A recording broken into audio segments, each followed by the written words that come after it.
Hello and welcome to the Field Guides. I'm Bill and I'm here with Steve. Good afternoon, Steve. Good afternoon, Bill.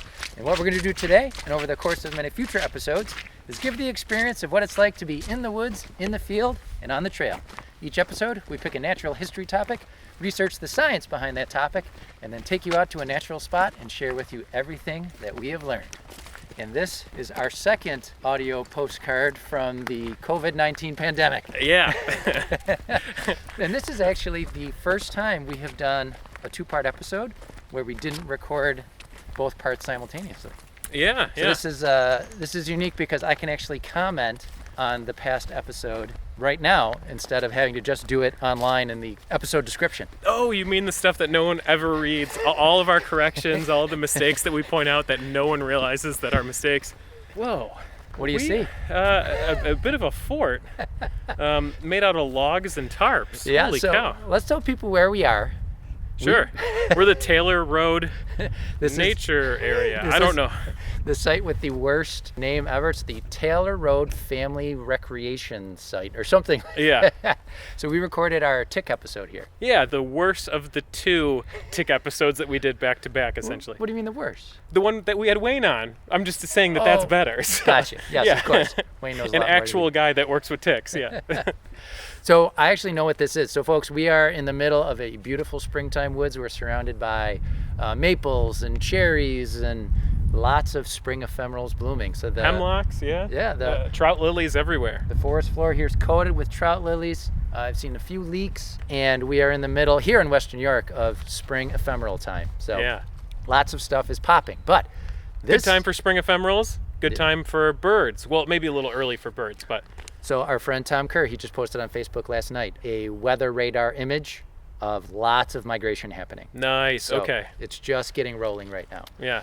But what Steve is talking about, there is a large, I guess you could say, hand-built structure made out of logs and sticks and tarps. This Yeah. is where our friends from Earth Spirit, the environmental education group, they do maple sugaring here. Uh-huh. So they set up like a primitive maple sugar camp. Yeah. And remember, they do maple sugaring every day in March here. Mm-hmm. But they got shut down halfway through their maple sugaring season. Oh, right. So they haven't been able to get back out here to take everything down. Got it. So we just see Scott or Sandy walk out right now. That's where they're living. At least that's what I think it is. So I think we should acknowledge the fact that most people listening to this are probably living under quarantine, right? Yeah. So Steve and I are trying our best to be socially distant right now. We are only 3 feet apart as opposed to the 6 that's recommended. And, I was driving over here thinking, wow, years from now, hopefully people will be listening to this, looking back on this time. And just to give you a kind of a timestamp, we are the week following the Friday when our president recommended mainlining disinfectant. And I will say, though, I don't want to say anything in his defense necessarily, but he didn't tell people to do it themselves. He said that we would get medical doctors to look into it, but unfortunately, some people that we have empathy for may take that as an endorsement to use household disinfectants on themselves, which I guess there was a bit of a spike in poison control hotlines since then. So, or at least it was confirmed from NPR. is that causation, though? Well, it's a bit of a coincidence, but don't do it, guys. Yeah, don't do it. Now, our listeners are smart enough not to do it. I think so. Yeah. I think so, definitely. All right, so speaking of our smart listeners, we did get some feedback on the last episode, and we haven't even talked about what this episode is beyond part 2 of something. So this is part 2 of our coyote episode. Yeah. If you haven't listened to part 1, we suggest going back and doing that. You don't have to do that, I guess, but we kind of laid the groundwork on coyotes there, general natural history, talked about some of the commonly held beliefs, whether they hold out in research or not. And today we're going to be answering 2 questions, really. One is, do coyotes eat livestock, or do they have a big impact on livestock? And then we'll get into the current debate about whether the coyote here in the East should be a new species or not. Nice. All right. But to talk about what the listeners gave us as feedback, we had at least a couple people get in touch with us about the coyote's weight, because I did say that coyotes here in the East, they average about 30 to 40 pounds, up to 50 pounds. Mm-hmm. And I did have at least 2 people send me links or just comment that the largest coyote ever captured was 75 pounds. Wow. Back in 1937 in Wyoming. So that, of course, is an outlier. So maybe I should have looked that up. But that is the one that I could find that's confirmed. There have been other reports that, no, we found larger ones, but there's been some debate about whether that's actually a wolf and not a coyote. So Right. one was doing some DNA testing, one account I found, but I couldn't find what the result of that testing was. So the best confirmation I could find was 75 pounds is the record. All right, second thing. I wanted to talk about coyote attacks. I meant to talk about that last time, and I just kind of skipped over it in my notes. Oh, I think I have not actually listened to the last episode yet. But did you leave the part in where I said that Tom was telling me a story where I did. he sounded like he was surrounded Yep. by coyotes, but Yep. he said he wasn't really worried about it? So think about North America, U.S. and Canada. This is kind of a loaded question, but it always is. How many confirmed fatal coyote attacks have been on record?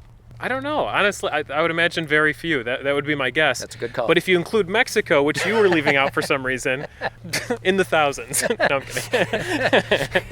There have been two Wow. Okay. two fatal attacks that have been recorded over the past over 100 years. Now that's Canada and U.S. I'm not leaving out Mexico on purpose. That's just the only data I could find. Yeah. There was a fatal attack in 1981, and then a relatively recent one in 2009. It was actually in Canada. You may have heard of it. Kind of an up-and-coming country singer was out jogging and was attacked by coyotes Wow. fatally. Yeah, Fatally. fatally. Oh, wow. Now, just to give you some context here, let's talk about dog bites. Every year, just in the U.S., 30 to 50 people die from dog bites or attacks. And as far as coyotes, there's just been two, as far as we know, in recorded history.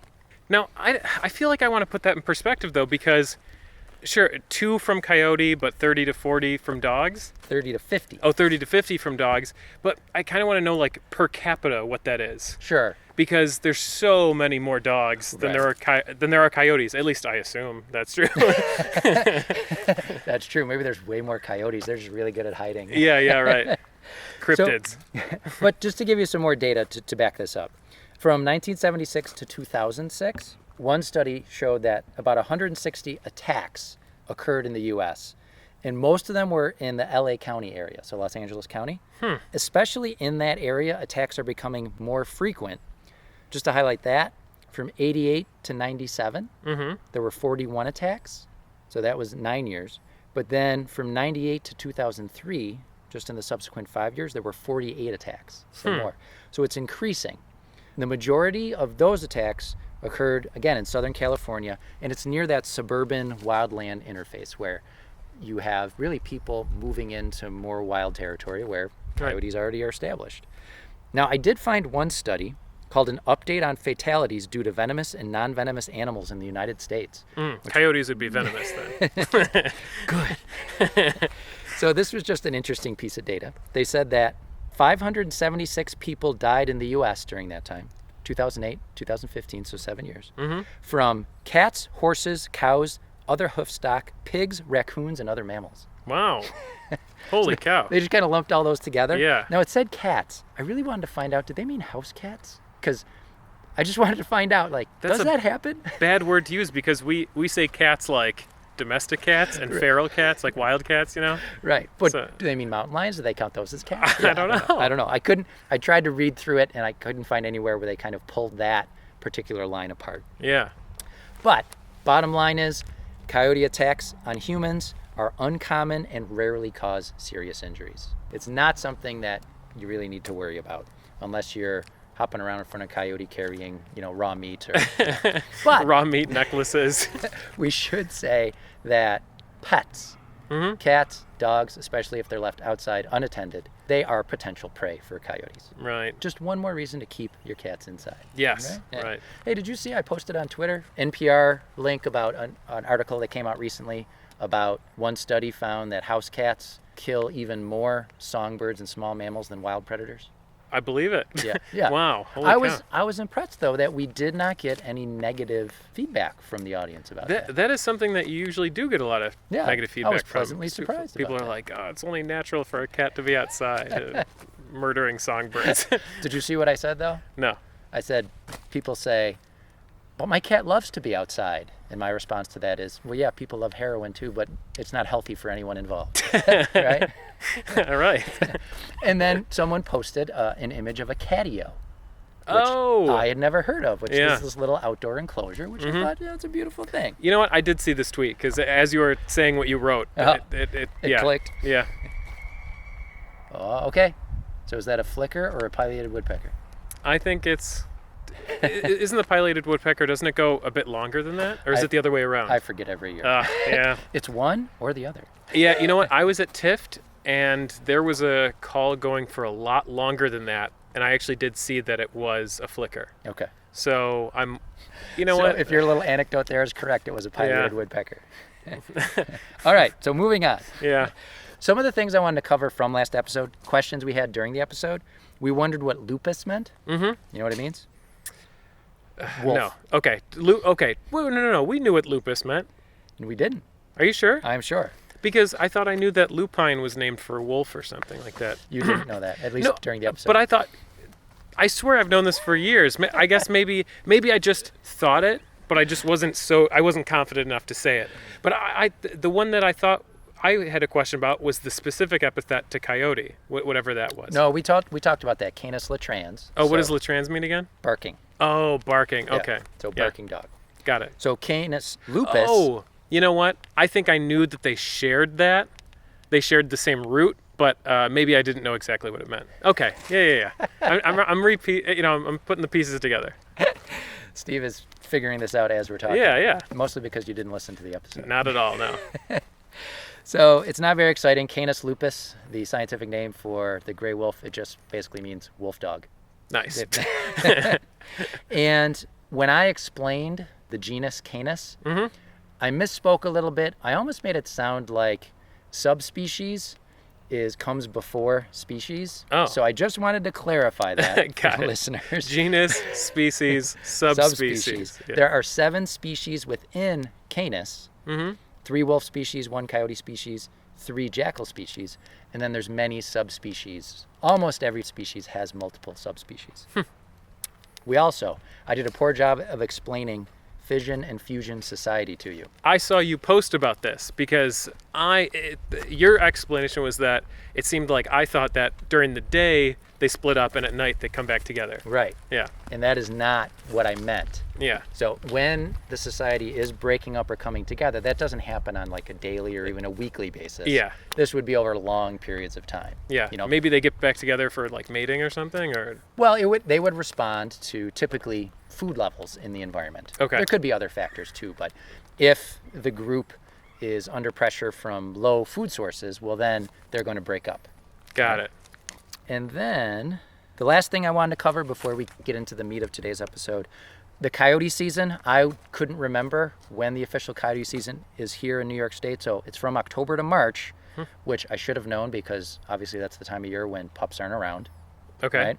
And you do need a small game license to hunt coyote in New York State. Got it. Okay?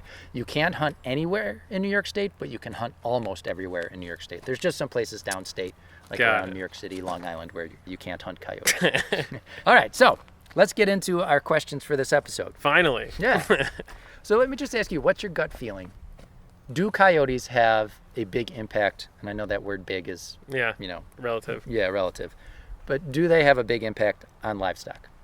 I bet that it's significant, but it's still small. All right. Now, I had never done a ton of research into And again, coyotes. I'm also using very broad terms too. Yeah. Like I think that it's something that we measure, but it still probably doesn't have a big effect on animal agriculture. And you're not a rancher, you're a, I work on computers all day. I don't know anything about. bleeding heart liberal animal lover. Yeah. Now, I kind of went into this with the background of, looking into wolf predation on livestock. I know that wolf predation does happen on livestock, but it's pretty small, relatively speaking. It doesn't happen as often as some people perceive that it does. But when you look into coyotes, I was kind of like, oh. Really? Yeah. They do prey on livestock more than wolves. So let me give you an example. And I should preface this by saying, one of the more common reasons for people killing coyotes is because they're saying they're reducing predation on livestock. And this is typically sheep or cows Okay. that they're predating on. So there was a 2015 report from the USDA, the U.S. Department of Agriculture. Now, I'm going to stop for a second here, folks. I feel like we keep stopping, but this is too good to... It's kind of a herky-jerky episode. Yeah, this Stop, go. popped into my head, though. So did you see that someone commented on our Facebook page? It was Mert Rebel. No. Commented, hey, you guys, you should check out the iTunes Canada website for the comments that people have left for you there. You know what? I did, and then I couldn't get my iTunes to go over to the Canada iTunes. So did you figure it out? I did. If you go all the way down to the bottom of iTunes, on the right-hand side, there's a little round flag emblem. Oh. Click on that, and you can choose any country. Really? So if you go, we have a good number of reviews from Canada, Yeah. England, Ireland. That we just don't have? That we've would never never have shown up before. We've never seen. They're from years back. How many one-star reviews? Some. We get the most one-star reviews from America, but I mean, Right. there's not a ton, but there's even reviews from Australia. Wow. Yeah, so for I'm going to have to check those out. people with fragile egos like us, it's a nice little Yeah. ego boost. So maybe next episode we can shout them out then. Yes. Yeah, all at once. I meant to do it this time. I just didn't have time to write them down. But thank you, Mert, for pointing that out to us because, hey, now I have another way to avoid work. I can be looking at iTunes from other countries and Right. seeing who's listening to our podcast. And now our numbers have been boosted. But that is why I spelled out what the acronym, or at least the letters USDA stand for, because that's for you folks that are not from America. Yeah. All right, so Or who are from America, but you're too stupid to know. Steve. All right, so 2015 What is it again? It's like United States I'm Department. kidding.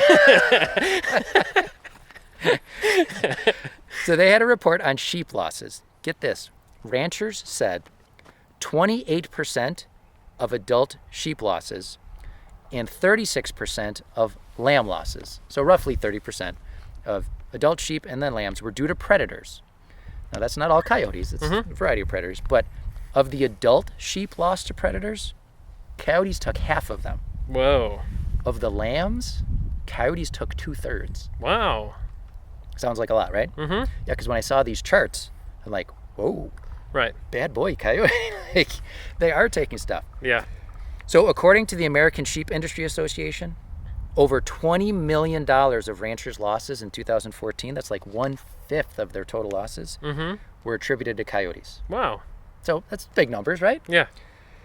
Now, there's a caveat to that, because I saw those numbers and I'm like, whoa, that's a lot more than I thought it would be. Yeah. But when you read other articles related to this, other studies, those are self-reported.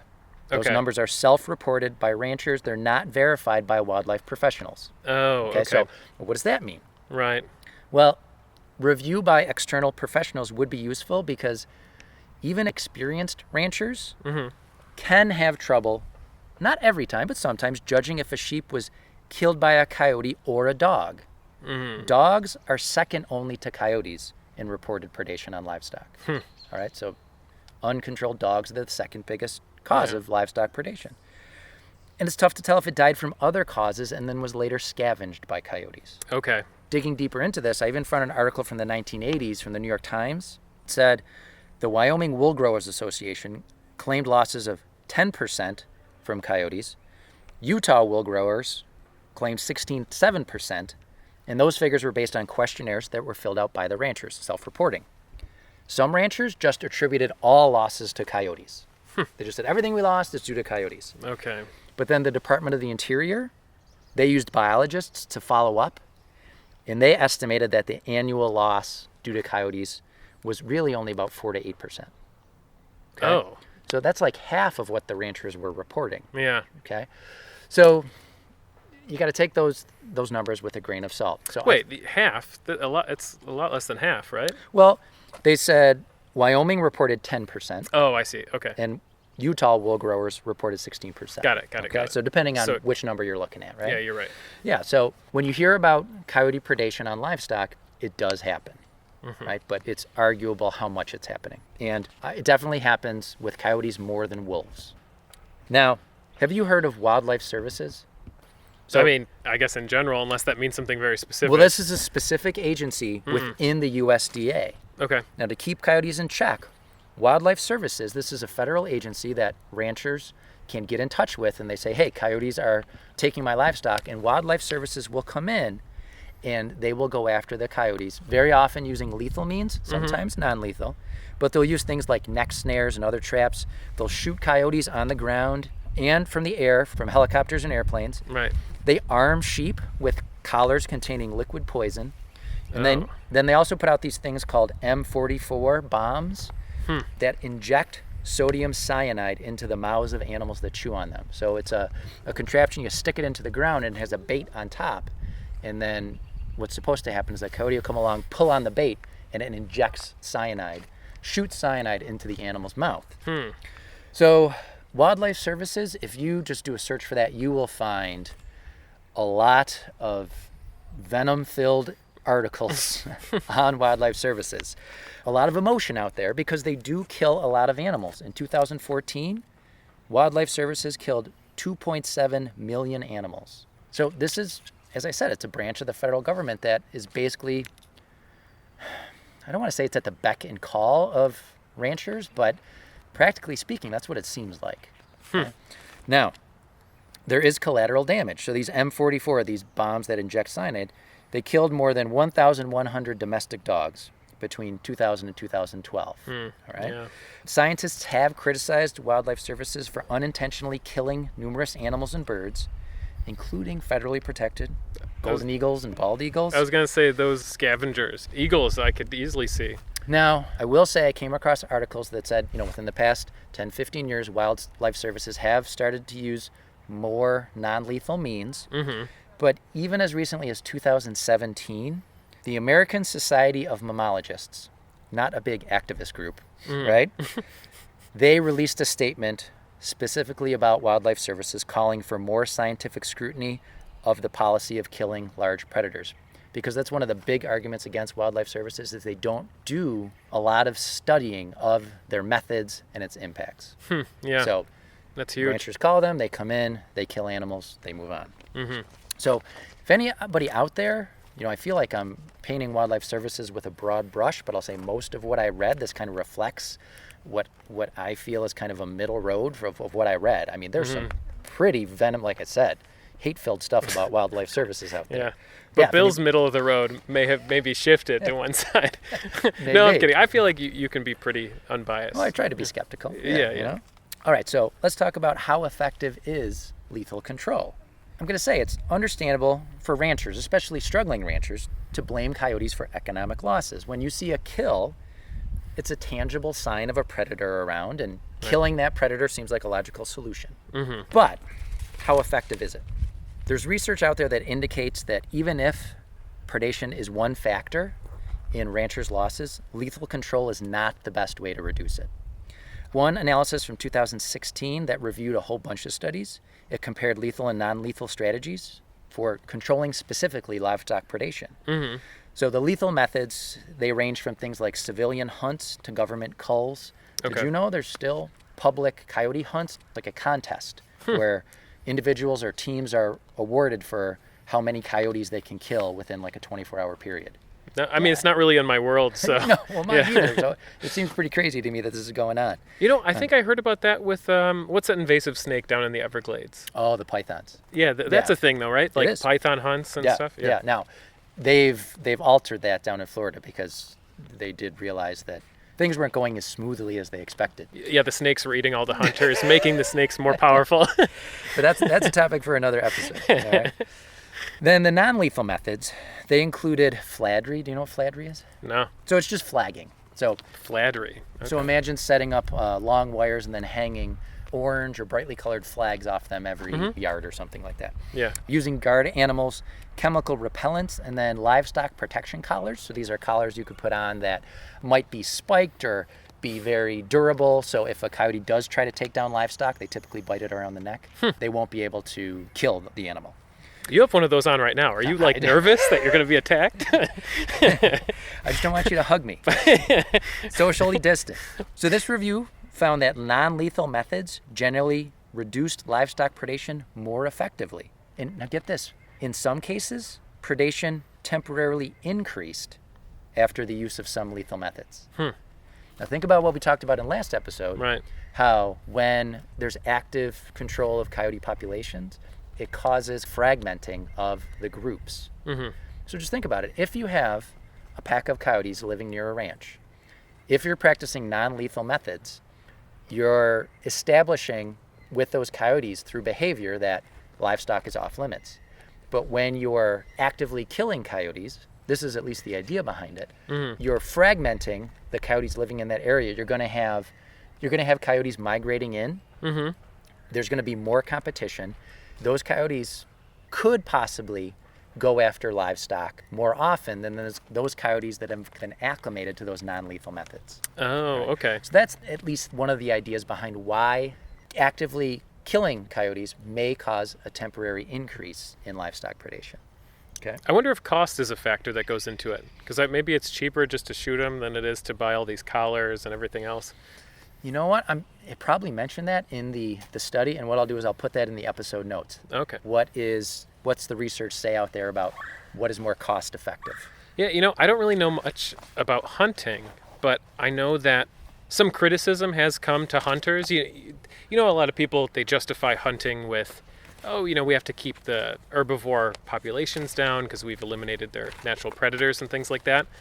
And I think that's a pretty respectable reason to hunt, to keep those numbers down. Mm-hmm. I do know that it doesn't have the same effect that a natural predator would have, but some people have made the argument that, no, that's garbage because we can go in there and sterilize the deer and then re-release them after they're sterilized. But that's super expensive. So it's really not the greatest way to do it, just in terms of something that's like sustainable that we can just like keep doing year after year.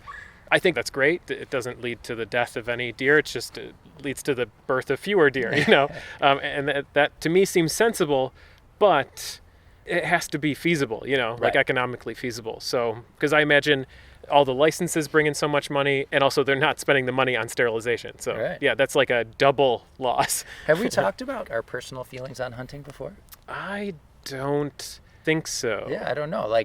Did we talk about it during the vegan episode? No, I don't know. I don't know, but I would say, I don't think you're anti-hunting, are you? I'm not anti-hunting. No, so I'm not anti-hunting. Bill and I are both vegans. I think when we did the vegan episode, I was vegan at the time, but it was so new for me that I just called myself vegetarian. Yeah, I almost wish that the only thing people were, and I know this is never going to happen, was you either were a vegan or you hunted for your meat. I think those would be like the two... I don't know. That's how you would split people out. Yeah, because I have so many people like in my family and otherwise that are like, hey, hunting's not so bad. And I'm like, yeah, then you hunt instead of buying from the store. You do that, and I'll keep not doing it. That's fine. Do you think you could hunt if you had to? Yeah, I think I could. Yeah, I mean, if I had to. I'll never have to. Well, you never know. But no, society's crumbling around us, right? Right. But I think it's a great option for people who do eat meat. But if you don't eat meat, why switch over to it, Right. Yeah. All right. So hopefully that if someone was listening and they're saying, oh, these guys are anti-hunters, right? Yeah. Yeah, we're not anti-hunting. We're always asking, well, what does the research show, right? Right. Yeah. All right. That is what I had to cover on coyotes and livestock. So yes, they do seem to have an impact on livestock, definitely more than wolves. And if control is going to happen, it seems like non-lethal control is probably the best way to go about it, if that can happen. Mm-hmm. Now we're going to talk about the taxonomy debate. Oh, gosh. Okay. Hey, I want to apologize right now that if this episode is already a little bit dry, No. it's about to get a lot more dry. But I will say, in my defense, is that I have a horrible cord on the mic right now, so the sound keeps going in and out of my ears, and it's so distracting that I'm trying to hear everything Bill is saying. But I have my attention split right now between That'll a be horrible something mic. new. Yeah. Ugh. All right, so why don't we walk a little bit? Sure. And while we're walking, why don't you tell people, what do I mean when I say that when we talk about taxonomy, you can divide taxonomists between lumpers and splitters? What does that mean?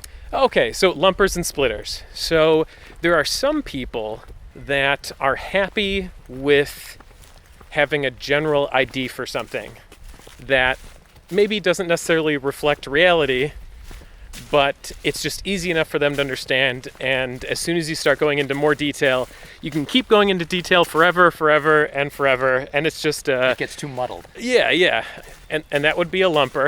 Okay. And then a splitter Like, is for example, if we came across some violets today, yeah. we might just say, it's a violet. Well, you and I would, but that would be because of We're our lump- skill level.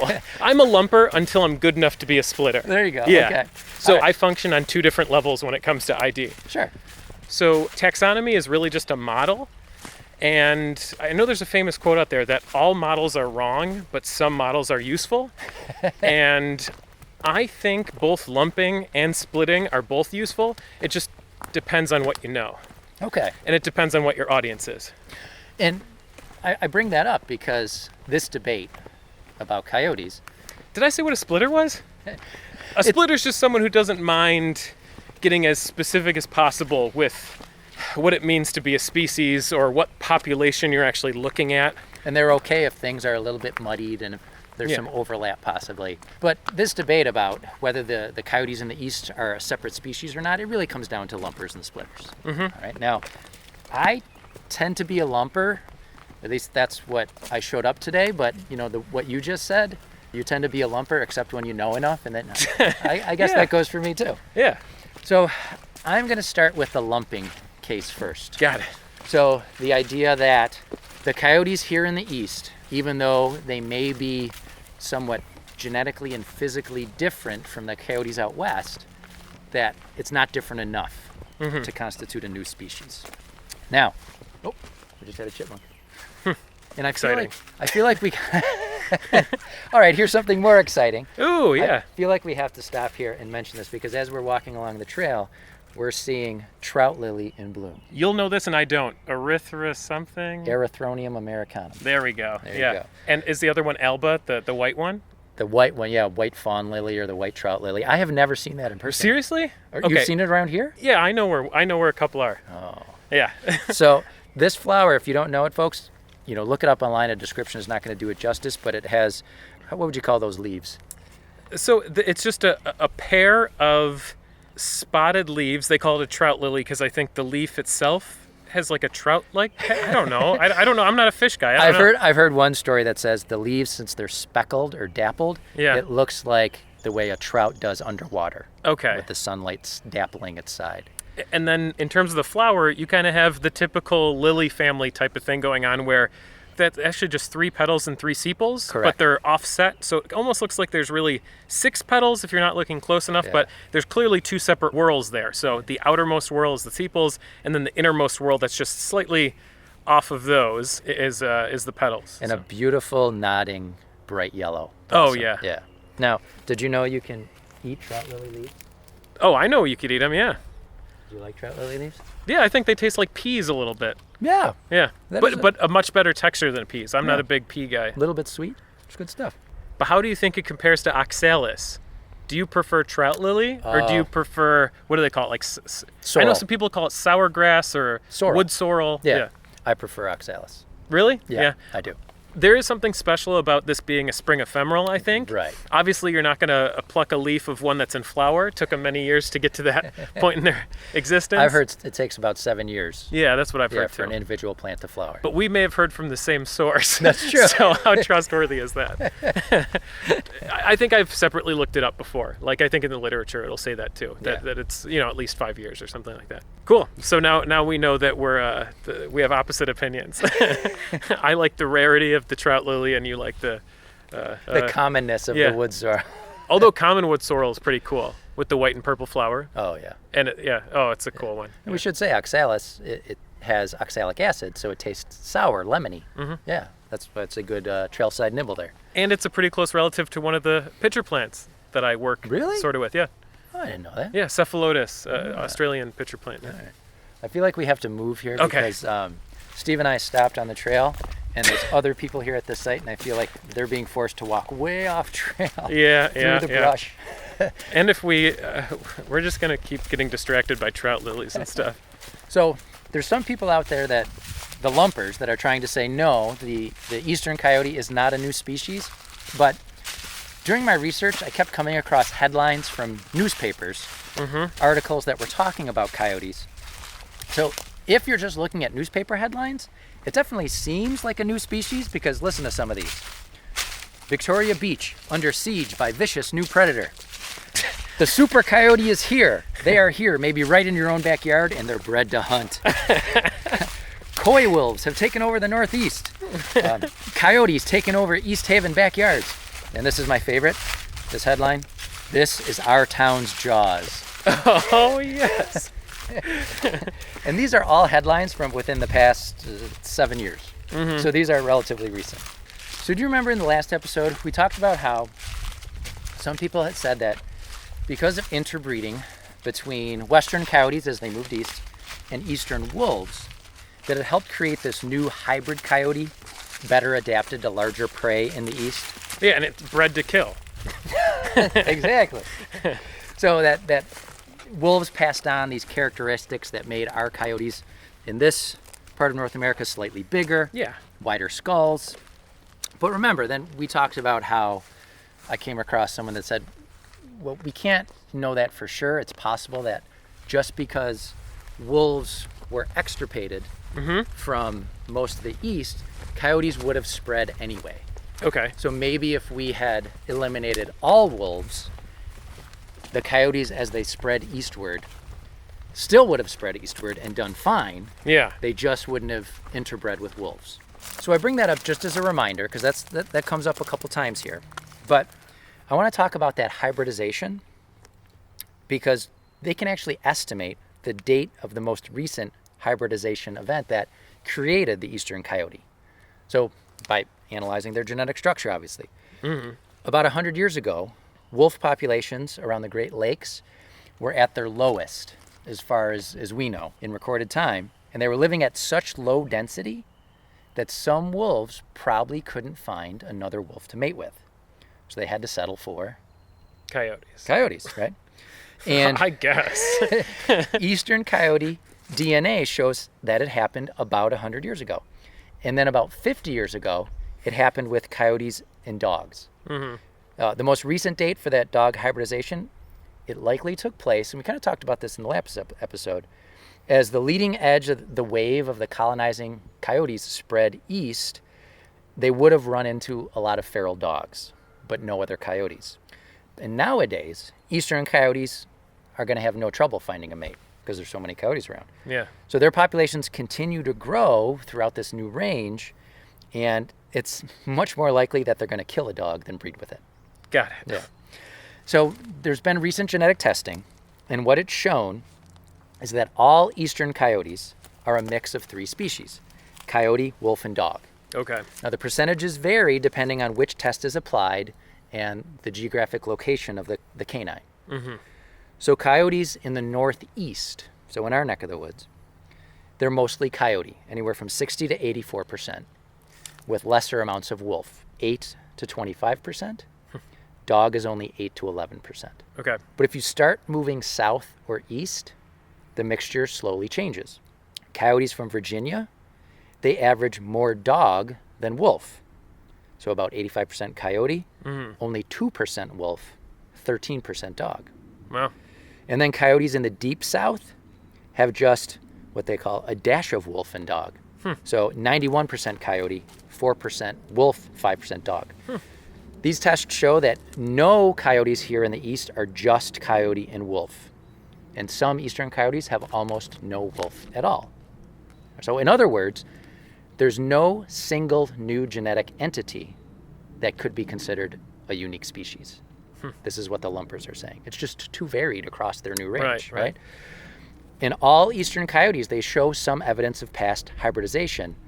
But again, there's no sign that they're still mating with dogs or wolves.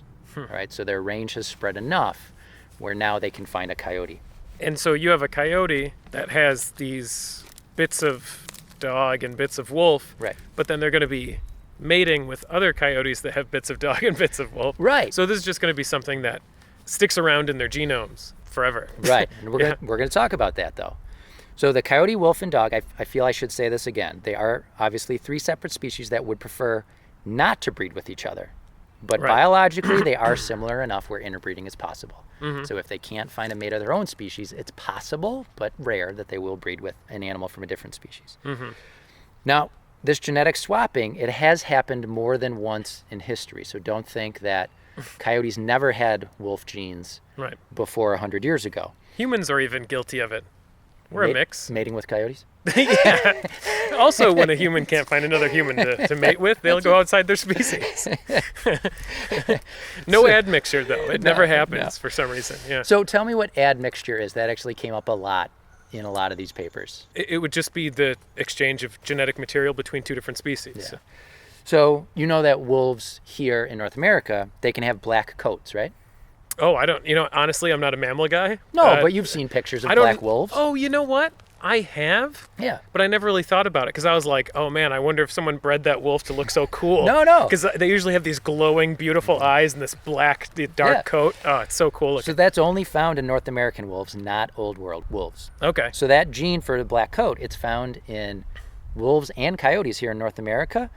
And studies have shown that that comes from sometime in history, wolves and coyotes breeding with dogs that were brought to the continent by the earliest Native Americans.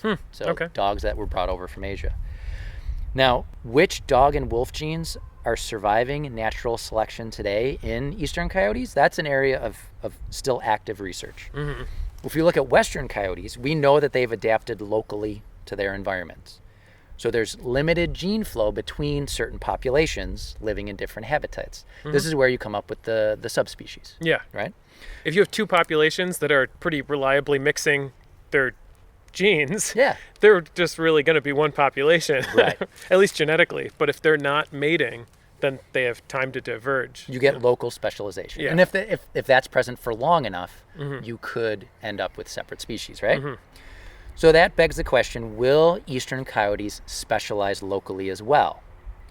How will the dog and the wolf genes sort out across cities and wildernesses? Will we end up with like an urban coyote species that's a lot different from a more wild species of coyote? I actually want to bring something up really quick, and that is you're using the word specialize. Yeah. And to me, that almost sounds like you mean they're adapting to their local environments, that maybe selection is acting on them. But it could also be true that maybe selection's just keeping the parts that it needs to keep the same, like in purifying selection, and then maybe they're just changing in kind of a more random way with genetic drift. So so maybe it's not they're It not could like be behavioral changes too, right? Sure, Yeah. but I'm just saying that maybe a population is changing from another population not because of adaptation. Maybe it's just old-fashioned random evolution.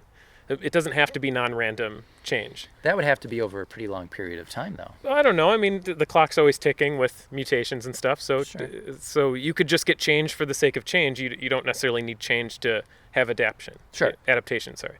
Yeah. So the adaptation is not necessarily a response to the environment. Yeah, selection is the only non-random evolutionary force. Okay. Yeah. All right, so one of the authors of one of the papers I looked at said, so should we call the eastern coyote the Coywolf? Because that has come up a lot, especially I just love using the word coy. I love to do it so much.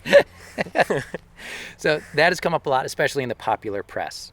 So this author, along with a lot of the lumpers, they say, look, while there are wolf genes in some coyote populations here in the east, there are also eastern coyotes with almost no wolf genes. There's others that have as much dog mixed in as wolf. So Coywolf is an inaccurate name that causes confusion. Are you going to bring up that other name again? That dog wolf thing? The Dalfoti. Dalfoti. I still like that one. So I'm going to summarize here the lumper argument. The coyote in the east has not evolved into a new species over the last century. Hybridization and expansion, they have created a host of new coyote variations in the east, but evolution, it's still sorting these guys out. Gene flow is going to continue in all directions. It's going to keep things mixed up, and that's going to lead to more variation over their range with no discrete boundaries. Now, could evolution eventually lead to a coyote so specialized to our eastern forests that they could be considered a unique species? Yeah, but for this to happen, you would have to have gene flow cut off with non-hybrid animals, leading to distinct types of coyotes that almost never interbreed. And we seem to be a long way from that possibility. So the one article I read, they summed it up with, call it a distinct subspecies, call it an ecomorph, or call it by its scientific name, Canis latrans variety, but don't call it a new species and don't call it the coy wolf. All right, so that's the one side of the argument. Mm-hmm. Now we're going to talk about the other side. But first, Steve has something to say about this episode's sponsor, Gumleaf Boots. All right, guys, so this episode is sponsored by Gumleaf USA. So if you've been a longtime listener, you'll know that this company makes high-quality, super comfortable, handmade tall rubber boots. And I'm actually wearing a pair called the Field Welly, and Bill has the Royal Zips. The Royal Zip. Yeah, so they're handcrafted for comfort and function, and I actually think they look pretty good. They have a very simple design. They're 100% waterproof, durable, and made with 85% natural rubber, so you won't have to worry about them cracking. They have styles for men and women, and they're great for birding, botanizing, or any outdoor activity like recording a podcast. So if you're interested in high-quality tall rubber boots, we recommend visiting gumleafusa.com and exploring their products. It's also a great way to support us and to help us do cooler things with the podcast in the future. So there will be a link in the episode notes and on our website, including a discount code for our Patreon members. So we'll also put that coupon code in the episode notes, but you have to be a patron to use it. All right, so let's talk about now the other side of the argument. These are the splitters. Now, I feel like I have to say that the bulk of my argument, it's going to split eastern coyotes even further. Mm-hmm. Because I didn't find much argument out there that all eastern coyotes should be a new species. Right. The most compelling argument I found, and the one that kind of had the most to back it up, is that the coyotes here in the Northeast should become a new species. That the coyotes you find kind of in New England, a little bit outside New England, that they are different enough from Western coyotes and other coyotes in the East to be their own species. Okay. Right? And this idea is really spearheaded by one guy named Jonathan Way, who's written a lot about it, who's written articles, he's been interviewed about it. And I'm going to focus on one study he did with another guy in 2016, William Lynn, called Northeastern Coyote Coywolf Taxonomy and Admixture, a meta-analysis. And this was in Canid Biology and Conservation. So they conducted a meta-analysis of Northeastern coyote taxonomy by reviewing all the literature on Northeastern coyote genetics and morphology from 1995 to 2014. So just about 20 years. And notice, again, they're focusing on the Northeastern coyote. Okay. So they're beginning with the assumption that we're already splitting the eastern coyote and the western coyote? No, they're Okay. saying that most of the coyotes here in the East are the same species as Western coyotes, Okay. but that the coyotes in the Northeast, they have moved enough genetically and morphologically to be a separate species. I see now. Okay. Yeah. Got it. All right, so these authors, and I'm glad you said that, because I want to begin by saying that their overall statement is the Northeastern coyote should be made a new species, and they're proposing the common name of Coywolf, although I don't know how you can propose a common name. Yeah. So, and that's definitely a Northeastern thing. If people that are naturalists in the South, especially like down in Florida, you know, I've met naturalists down there that don't use common names at all Oh, wow. because things are so diverse down there. They're just like, what are you doing using a common name? What's the point of that? Right, right. I think it works a little more up here in the Northeast. All right, these authors suggest that Coywolf is the most accurate term for this animal, and they propose a new species name, Canis oriens. Oh, okay. Do you know what oriens means? Just means east. Okay, east. East. I was going to say, it sounds like Orient, Right. you know. Yeah. Orient is the east, right? Yeah. So- Orientalis. Yeah. Canis oriens basically means eastern canid or Yeah. eastern dog. Because they're physically and genetically distinct from the parental species of Maine western coyote, Canis latrans, and the eastern wolf, Canis lycaon. They also have smaller amounts of gray wolf and domestic dog, so this is their argument, that is. Essentially, that's why they recommend classification as a new species. Now, they go into that percentage makeup that I just mentioned. So the fact that coyotes are 60 to 84% coyote and lesser amounts of wolf, 8 to 25%, and dog, 8 to 11%. They said those numbers come from a study that has mostly been discounted by subsequent papers since eastern wolves were not adequately sampled in their analysis. Now, I try to find points that discounted that study. Yeah. I couldn't find any, but I'm not a professional, so if anybody out there can find information, please let me know. So they're saying, no, there's still disagreement about the amount of eastern wolf versus gray wolf in its genome, and that additional genotyping needs to be done to sample known eastern wolves to verify this. Yeah. But to me, that just says, well, they're just going to take that 8 to 25% wolf, and it's just going to break that out more between two wolf species. That's how I read it. Right. Like, I don't think it's going to take anything away from the coyote percentage or dog percentage. Instead of just saying, well, it's 8 to 25% wolf, you're just going to take that wolf percentage and divide it up a little further. Man, this is even kind of close to work that I kind of do. But it's hard. It's hard hearing a summary of the work sometimes instead of actually looking at like their phylogenies, Right. and because you can make these big within species evolutionary trees, and sometimes you can know if something is its own species if every member is completely clustered outside of other members of its species, and then you're like, ooh, maybe there is something going on here. But if you see that clustering of this coy, what are they calling it? Coywolf? Coywolf. Yeah, if you see this clustering of this coywolf and it's completely clustered within all the other coyotes, or wait, we're talking about coyotes or wolves now? Coyotes. I'm so confused why they're calling it a coywolf, but I'm okay with it. I think that maybe they're just pushing that new species name as hard as they But can. again, it's a common name. I know. But if it's clustered within all the other members of the coyote species, then you could safely say that it belongs to that species. If it's not, if it's clustered within them rather than clustered outside of that, the rest of them. Yeah, and I feel But if without looking at that, it's really hard to see what they're saying exactly. and I need to be completely honest that a lot of these papers that I read got very deep into the genetics, which is definitely not my field of even familiarity. So if I'm getting anything wrong and someone knows better, folks, please contact us and let us know. My lab, they actually work with dogs. They usually have wolf and coyote and dog genomes. So I wonder, maybe I should ask them about it because they specifically work with this stuff. They do a lot of dog work. So All right. maybe, Yeah, you could ask out, because I will say that this is still very active research Yeah. that's going on. Even just Canis as a genus in North America, there's still a lot of active genetic research going on. Yeah. So the northeastern coyote, they say, now has very little genetic input from its parental species, and that includes other groups of coyotes. So they're saying this new group is genetically distinct enough that it's not even interbreeding. Okay, so it's reproductively isolated in some sense. Yeah, but then they say except in states where they overlap, Oh my or in gosh. areas where they overlap, like southeastern Canada, Ohio, Pennsylvania, and the Mid-Atlantic area. Just in those areas. And we're only talking about the Northeast.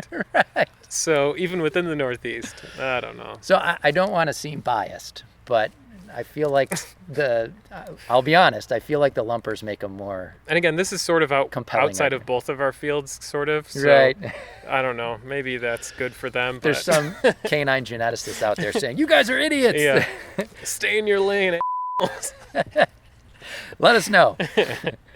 All right. Is it just me, or do they seem to dismiss southeastern coyotes and other coyotes as just western coyotes, even though that genetic analysis shows they're hybrids as well. Right. So to me, it seems like there's too much overlap. All right. So to sum up, the splitters argue that because the coy wolf is morphologically and genetically different than any other described population of Canis, it should be classified scientifically as Canis oriens and not Canis latrans variety. So what do you think? I don't even want to give my opinion on this.